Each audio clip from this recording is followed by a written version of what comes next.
안녕하십니까. 저는 ADM 코리아 대표를 맡고 있는 강준모입니다. 저희가 IPO 진행하는 데 있어서 이렇게 이런 자리를 마련해서 발표하게 돼서 영광으로 생각하고 잘 부탁드립니다. 자, 저희 5페이지로 가겠습니다.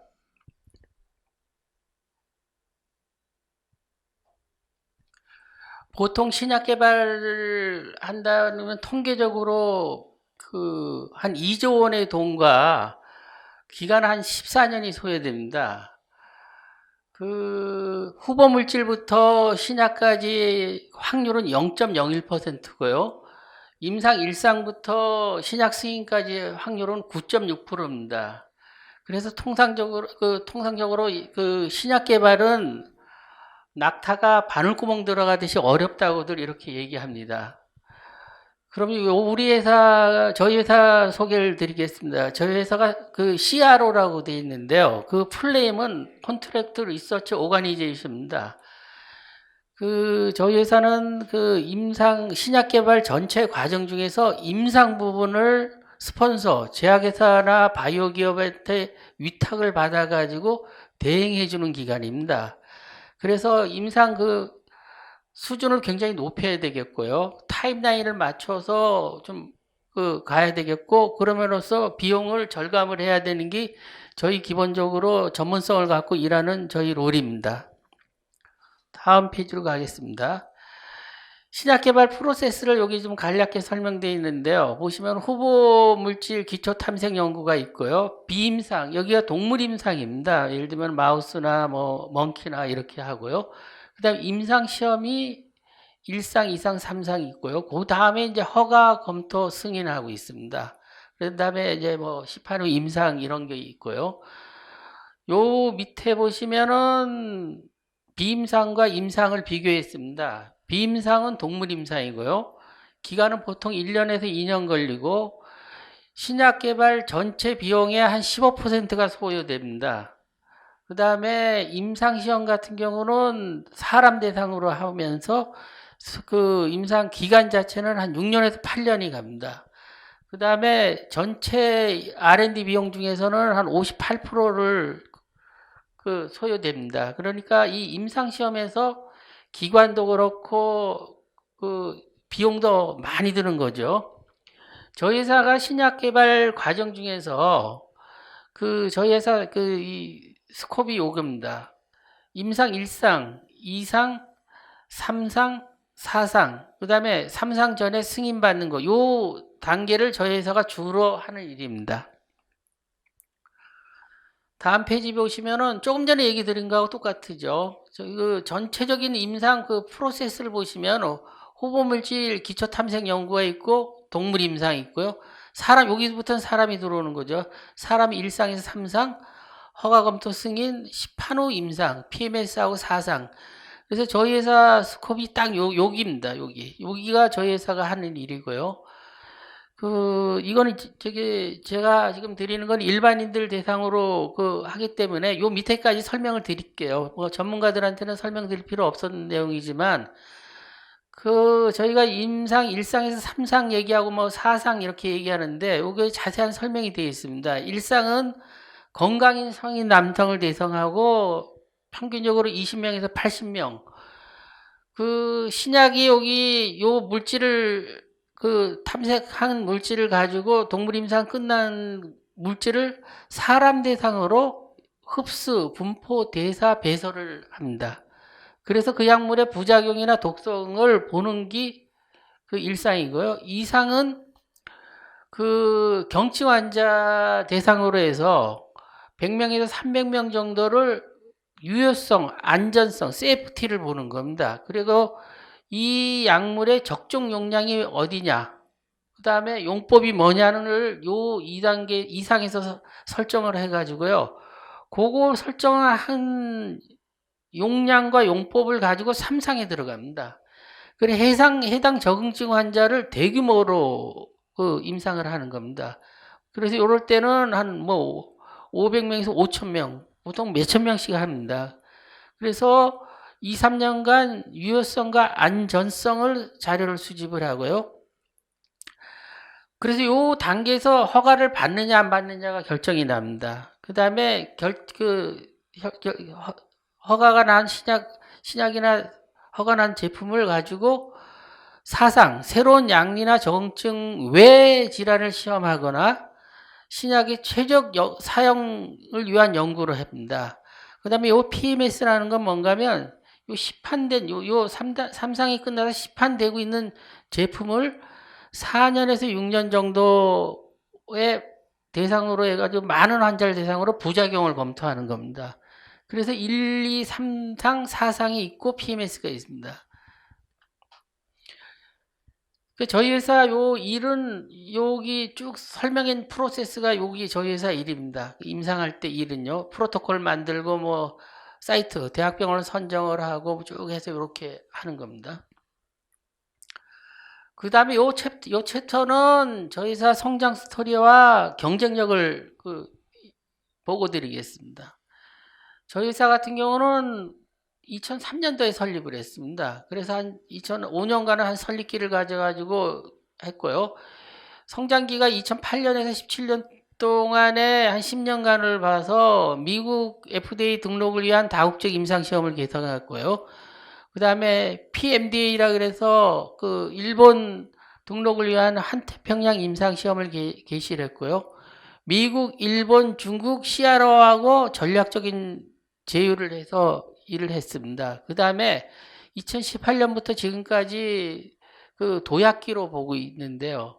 2018년 5월에 저희가 ADM 바이오사이언스를 만들었습니다. 그래가지고 요거는 한국기계연구원의 그쪽 기술 투자, 저희의 한물 투자 이래가지고 마이크로 니들 패치를 아이템으로 하는 플랫폼으로 ADM 바이오사이언스를 저희가 만들었고요.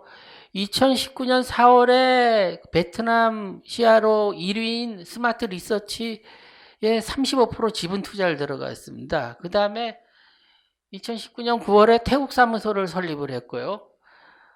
여기 결국은 저희가 이제 글로벌을 특히 아시아존 나가는 교두보를 19년에 구축하기 시작을 했다고 보시면 되고요. 지금 현재 5월 달에 코스닥 상장 준비를 많이 해서 예정대로 된다면 6월 초에 상장 예정에 있습니다. 저희 회사가 작년에 매출을 131억을 했습니다. 근데 여기서 일상에서 3상이 한 82%를 점유하고요. 그 다음에 시판 후 임상, PMS나 4상이 한 18% 점유합니다. 저희 회사가 매년마다 이게 포션이 8대2 정도 됩니다. 임상 쪽이 8, 시판 후 임상 쪽이 2. 이렇게 지금 포션이 되어 있습니다. 이걸 왜 보여드리는가 하면 이쪽이 부가가치가 더 높습니다. 여기 매출 원가율이 한 40% 되고 이쪽이 매출 원가율이 57%입니다. 그러니까 이쪽이 많을수록 저희가 수익성이 좋습니다. 그래가 고부가가치 포션이 높다 이런 거고요. 이 슬라이드는 저희가 그동안에 프로젝트를 수행한 건수입니다. 누적 건수가 2020년도에 한 360건입니다. 누적으로. 그 중에서 한 70%인 248건이 허가 임상 건수입니다. 그러니까 허가 임상이 상당히 많은 회사죠. 그 다음에 저희가 다양한 치료 분야를 경험을 했습니다. 그래서 레퍼런스를 많이 보유하고 있는데요. 주력이 신음양관, 내분기, 항암제, 소화기이지만 전 부분을 다 커버를 하고 있습니다. 이건 왜 이게 중요한가 하면요. 저희가 로컬 CRO다 보니까 예를 들면은 국내 제약회사가 어느 때는 갑자기 비뇨기과 약물을 해달라고 저희한테 부탁할 수도 있고 이래 가지고 이쪽을 경험을 전체를 다 하고 있어야 되지 너무 이렇게 한쪽으로 몰리면은 저희가 비즈니스 하기가 어렵습니다. 그래서 나름대로 임상 레퍼런스를 다양하게 보유하고 있다는 슬라이드입니다. 그 다음에 저희가 3상 위주의 높은 퀄리티라는 건데 이게 결국 아까 얘기했던 고부가 가치를 많이 가지고 있다는 겁니다. 전체 임상 프로젝트 360건 중에 허가용 임상이 70%고 그 중에서 임상 3상이 53%다 이거죠. 2상이 21%, 1상이 26%. 그러면 3상 그 끝나고 난 다음에 지금 현재 시판되고 있는 국내에서 시판되고 있는 품목이 2020년에 누계로 43개 품목이 지금 현재 그 우리나라 그 거의 에치칼 시장이죠. 그 시판이 되고 있는 상황입니다. 요 챕터에서는 우리나라 전 세계적인 거나 우리나라 제약 시장하고 그다음에 그 CRO 시장이 그 보여드리는 그 시장 분석입니다. 그 CRO 시장이 전방 시장은 제약 시장이나 바이오 시장입니다. 근데 여기 보시면은 글로벌 세계 의약품 시장 자체에서도 보면 계속 높은 수준으로 올라가고 있습니다. 지금 예상되는 게 2026년까지도 지속적으로 이렇게 올라가는 걸로 보이죠. 이쪽을 보시면은 이렇게 전방 시장이 이렇게 많이 성장하고 있습니다. 성장하고 있다 보니까 국내 의약품 임상 승인 현황을 보여드리는 장표인데 요 밑에는 다국적 임상 시험입니다. 그러니까 그 다국적 임상 요 위에 거는 국내 임상 시장입니다. 그래서 지속적으로 성장합니다. 다. 예? 여기는 글로벌 CRO 시장 규모를 보여드리고 있습니다. 예전에는 CRO라 그러면 임상 CRO만 얘기했습니다. 그러니까 근데 요즘에는 확대가 돼서 비임상, 동물 임상 그 비즈니스 하는 쪽도 그 CRO라 그러고요. 비임상 CRO라 그러고 그다음에 기초 물질이나 탐색을 하는데도 CRO라 그럽니다. 그 글로벌 CRO 시장 규모를 보면 요 세 가지를 합쳐서 연평균 8.9% 신장을 하고 있습니다. 의약품 허가 임상 쪽은 8.9%, 그다음에 동물 임상 쪽은 8.2%, 기초 탐색 연구가 9.6%라서 연평균 8.9%로 글로벌 CRO 시장도 상당히 커가고 있고요. 그다음에 국내 CRO 시장 규모를 보시면은 연평균 한 12% 신장하고 있습니다. 쭉 신장하고 있는데 이 2019년 거까지는 코넷에서 나온 정확한 자료입니다. 2019년에 5,220억 정도 했었는데요. 2020년도에는 5,800억, 21년에는 올해 같은 경우 6,500억 정도 예상합니다. 그러니까 국내 그 CRO 시장이 해외 CRO 시장보다 더 크게 내는 거죠. 여기는 비임상이 빠져 있는 겁니다. 국내 CRO는 그 임상 시장만 돼 있습니다. 자, 우리나라 임상 경쟁력을 보여드리겠습니다. 우리나라가 기본적으로 제약 시장이나 바이오 시장이 상당히 많이 컸습니다. 예를 들면 양적으로, 금액적으로도 제약 회사들이 많이 컸고요. 그 다음에 신약 개발 능력이나 뭐 복합제 개발 능력이나 이런 게 질적으로도 많이 성장을 했습니다. 그 다음에 또 우리나라가 그 임상 의사분들, 그러니까 그 병원에 계시는 임상 의사분들이 퀄리티가 굉장히 높습니다. 전 세계적으로 거의 탑 수준이라고 보고 있고요. 그 다음에 병원, 지금 대형 병원들이 예를 들면 시설이나 인프라 자체가 엄청나게 좋습니다. 우리 굉장히 그 인프라가 좋고요. 그 다음에 우리나라 그 임상 시험 지원자들, 볼런티어들이 적극적입니다. 지금 통계적으로 코넷 자료, 작년 자료를 보면은 한 임상 시험을 하겠습니까? 이렇게 하면 60%는 긍정적으로 대답을 하신다는 거예요. 30%는 보통으로 나오고 한 10%가 부정적으로 나옵니다. 이 정도로 상당히 적극적으로 볼런티어들이 한답니다. 그런 역량으로 우리나라가 전 세계 8위입니다. 그러니까 우리나라 지금 국력보다도 임상 경쟁력이 더 높은 거죠. 아시아로 보면은 중국 다음에 한국이고 그 다음에 일본이 저희 뒤에 있습니다. 도시 순위로 보면 서울이 1위입니다. 이거는 여기서 얘기한 것처럼 인구가 밀집돼 있는 뭐 1,000만이 넘는 뭐 저기 그 수도권 다 합치면 한 2,500만이 몰려 있는 데다가 대형 종합병원이 서울 같은데 뭐 빅5가 다 몰려 있지 않습니까? 그 거의 뭐 1,000배도 이상 되는 병원들이 있고 그다음에 또 우수한 임상 의사분들이 계시고 그러다 보니까 도시로 따져봤을 땐 서울이 18년, 19년, 20년 연속 1위고 그전에는 1위, 2위를 이렇게 반복적으로 했습니다. 그러니까 이거는 부동의 일입니다. 여기 서울이. 그러니까 이 정도로 국내 임상 경쟁력이 좋아져 있습니다. 이 얘기를 제가 한참 왜 얘기를 드리는가 하면 이런 바탕으로 어떻게 보면 ADM 코리아도 임상 능력이 같이 많이 향상이 되어 있습니다. 그러니까 임상 역량이 굉장히 향상되어 있는데 우리나라의 그 임상회사들이 국내 CRO들이 한 45개 정도 있는 걸로 나오는데요.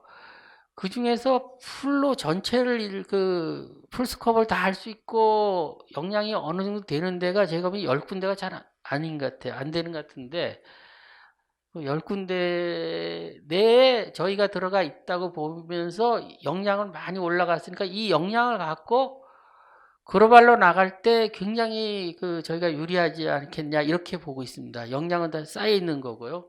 이 국내 여건이 좋은 여건에 많이 같이 성장을 했다 이겁니다.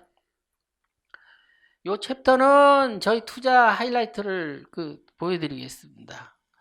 보시면 저희 회사 매출이 작년에 한 131억을 했는데 국내 제약회사 탑 10 회사가 42%를 점유하고 있습니다. 그 다음에 20위권 회사가 11% 점유해가지고 국내 1위부터 20위권 회사들이 저희 매출의 한 53%를 차지합니다. 그러니까 이 매출의 반 이상을 국내 상위 메이커들이 저희하고 비즈니스를 하고 계시고요. 그러니까 저희 회사 자체는 선순환 구조를 확립하고 있습니다. 그러니까 이렇게 큰 회사들을 고객으로 확보하다 보니까 저희가 고품질 서비스를 제공을 해드려야 됩니다.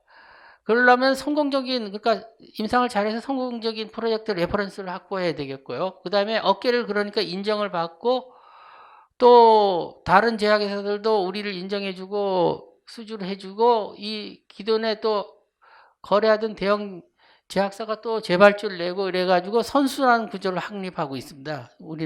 저희 회사는요. 저희가 작년에 매출액 성장 추이를 보시면은 작년에 131억을 했습니다. 2018년에 100억, 2019년에 102억을 했는데 작년에 많이 좀 올라갔습니다. 그 다음에 저희 회사는 여태까지 회사 설립한 이후에 적자를 본 적이 없습니다. 항상 영업이익이 흑자였습니다. 2018년도에도 흑자, 19년도에 흑자지만 이제 줄었고요. 2020년대는 많이 올랐습니다. 여기 궁금하실 것 같은데 2019년에 많이 이렇게 줄은 이유가 임상 CRO에는 세 가지 큰 비용이 들어갑니다. 첫째는 제일 많이 들어가는 게 인건비고요. 그 다음에 저희 두 번째가 임대료가 많이 들어갑니다. 인원들이 많다 보니까 임대료가 많이 들어가고 그 다음에 소프트웨어 가격이 많이 들어갑니다. 소프트웨어가 뭔가 하면 저희가 일하는데 ECRF 비용도 그렇고 뭐 사스라 그래서 통계 프로그램도 그렇고 그런 거를 사든지 리스하든지 이래가지고 많이 씁니다. 근데 이 2019년도에 그 두 가지 비용이 많이 올랐습니다. 그래서 그 비용을 오른 비용을 커버하다 보니까 영업이익률하고 당기순이익이 좀 줄었고요. 2020년도에는 그런 걸 일단 다 감수를 하고 경영 효율화를 했습니다. 그래서 판관비 같은 경우를 이 매출 그때하고 같이 해서 판관비를 유지하고요. 나름대로 경영 효율화를 해가지고 이렇게 많이 좀 매출은 뛰고 나름대로 비용은 예전하고 비슷하게 쓰고 이래서 많이 영업이익이나 당기순이익이 늘어난 상황입니다. 그 다음에 저희가 신규 수주금액 추이 자체에서 보시면 작년에 222억을 했습니다. 그 다음에 작년에 역대 최고 수주 잔고를 확보해서 304억을 했습니다. 여기 왜 중요한가 하면 저희가 저희가 지금 매출을 잡는데 계약 베이스로는 매출을 잡지 않고 저희는 일한 베이스로 잡습니다. 그러니까 진행 기준으로 매출을 잡습니다. 근데 임상 일 같은 경우는 한 3년 정도 분할로 보시고 요 PMS하고 시판의조사 같은 경우는 6년으로 보셔야 됩니다. 그렇게 되다 보면 작년에 304억 중에서 이렇게 보시면 이거 한 70억, 그 다음에 요걸 하면 한 100억 정도는 기본적으로 매년마다 이렇게 그 베이스로 가는 겁니다. 매출이. 거기에 애드가 되니까 기본적으로 매출은 지속적으로 성장한다고 보셔야 됩니다. 그러니까 요 수주장구가 그래서 중요한 겁니다. 최근 4년계 신규 수주가 한 570억을 했는데요. 그 앞에하고 비슷한 얘기입니다. 임상 3상이 상당히 많습니다. 저희가 이게 포션이 높다 보니까 이 고부가 같이 서비스로 많이 돼 있습니다. 이게 3상, 3상, 3상 이렇게 돼 있고요.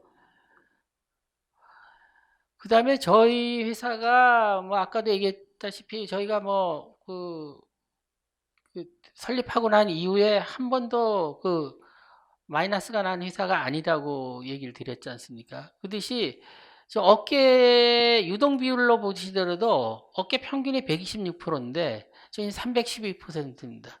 그게 계속 올라가고 있는 양상으로 보이지 않습니까? 그 다음에 부채 비율 같은 경우 어깨 평균이 148%인데 저희는 37%입니다. 여기도 보면은 매년마다 부채율이 감소합니다. 저희는 완전히 높은 재무 안정성을 국내 CRO 중에서는 재무 안정성이 가장 좋은 회사입니다. 그 다음에 뭐 당연히 이러니까 무차입 경영을 하겠죠. 그 다음에 저희 지금 사내 유보금 자체가 147억을 사내 유보금을 보유하고 있습니다. 그래서 전반적인 저희 앞부분에 설명했고요. 그러면 저희 ADM 코리아의 비전을 설명을 해드리겠습니다. 그동안에는 중국, 일본 CRO하고 파트너십을 해서 일을 했고요. 2019년에 베트남 CRO 1위인 스마트 리서치 지분을 인수했습니다. 그 다음에 태국 지사를 설립했고요. 그래, 요번에 이제 상장이 돼서 공모자금이 오면 2011년부터 3년간 한 10개, 아시아 10개국을 그 지사를 설립을 하자는 게 저희 그겁니다. 이게 왜 우리가 이거를 지금 추진을 하는가 하면요. 크게 보면 두 가지 일을 하기 위해서 그렇습니다. 첫째는 우리나라 아까 얘기한 국내 제약회사들이 상당히 역량이 많이 높아졌습니다. 예를 들면 복합제도 그렇고 계량신약도 그렇고 신약도 그렇고 그런 약들 중에서 일부를 여기 동남아시아에 들어가려고 그러면 임상을 해야 됩니다. 그래서 저희가 이 지사를 셋업을 시켜놓고 있어야 이분들하고 협업을 해서 같이 들어갈 수 있는 찬스가 있을 거고요. 그 다음에 글로벌 아주 그냥 위에 있는 뭐 화이자나 아스트라제네카나 MSD 같은 큰 회사들은 글로벌 CRO들하고 같이 일을 합니다. 미국 CRO들이죠, 대다수. 그런 데하고 같이 하지만 글로벌 중에서 뭐 예를 들면 중위권 있는 회사들 같은 경우는 여기 들어오려고 그래도 마땅한 CRO를 찾기가 좀 어렵습니다. 그래서 저희가 역량은 한국에서 충분히 역량을 키운 역량을 갖고 여기서 스탠바이를 하면은 그런 찬스가 분명히 있다고 봅니다. 그래서 저희가 지금 아시아를 전체적인 네트워크를 구축하자는 게 저희 생각입니다. 이상 전체적인 설명을 좀 드렸고요. 그 다음에 IPO 플랜하고 재무제표 같은 경우는 이 어펜딩스 보시면은 보시면서 참고하시기 바랍니다. 제 발표는 이걸로 끝내고 잘 들어줘서 고맙습니다.